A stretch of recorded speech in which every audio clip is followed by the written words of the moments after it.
Jalliso arge Oromiyaatiya biyya hayyuu qaroo biyya goonni mi'irre dachee kirra marge Barataan barsiisa humnitti keessanii mata duree walaloo kiyyaas Oromiyaa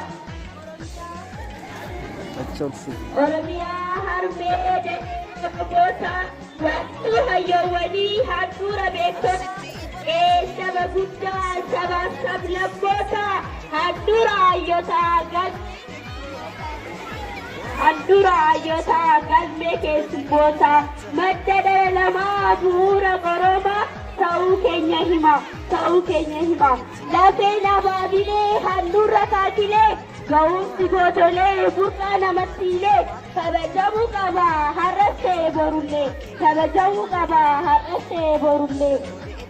muka caaluu odaa teessoo jaarsaa dhala oromootiif kan ta'e murtii daddabarsuuf kan wallale araarsu dhumna ofii maatii waliin mari'attu odatu filatamaa manguddoo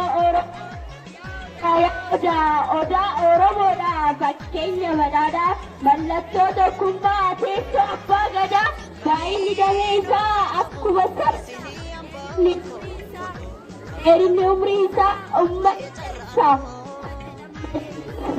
muka jedhan malee odaan mukaa miti galmee boorettichaa kennaa waaqayyooti kan oromoo hundi wal gawwaachisu na dhageeffattaniif guddaa galatoomaa. Kanneen illee hamileen ni xiqqaataa. Mooraan akka kana qaban ni tura. Hamileen ni xiqqaa.